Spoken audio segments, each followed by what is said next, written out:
এর মধ্যে কালো ধোয়ার মতো কিছু একটা উপর।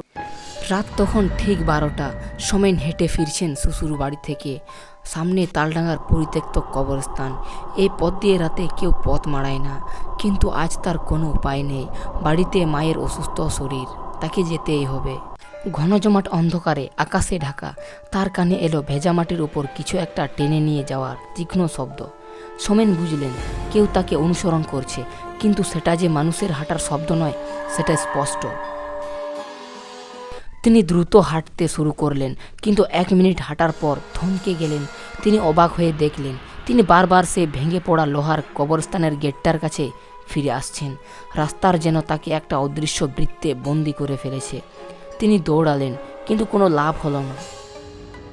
মুক্তি চাই, মুক্তি, মুক্তি দাও আমাকে। কানের পাশ দিয়ে ফিস ফিস করে গেল একটা স্বর। স্বরটা বরফের মতো শীতল এবং ক্ষণে ক্ষণে যেন মাটির নিচ থেকে ভেসে আসছে।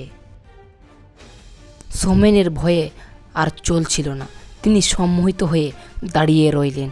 ঠিক তখনই কবরস্থানের মধ্যে কালো ধোয়ার মতো কিছু একটা উপর দিকে কুণ্ডুলি পাকিয়ে উঠল।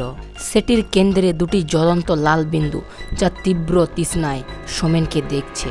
কালো আকৃতিটা ধীরে ধীরে তার দিকে এগিয়ে আসতে লাগলো। কে তুমি? এই এই, আর আমি তোমার কি ক্ষতি করেছি?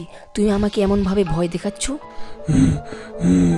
মুক্তি দে, মুক্তি চাই আমার, না তো তোকে এখানে মেরে ফেলবো।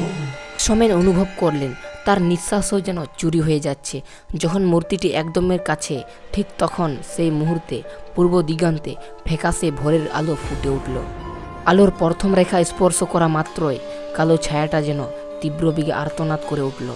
একটা কান ফাটানো চিৎকার, আর দ্রুত মাটির নিচে মিলিয়ে গেল, যেন তার শেষ শিকারের সময়।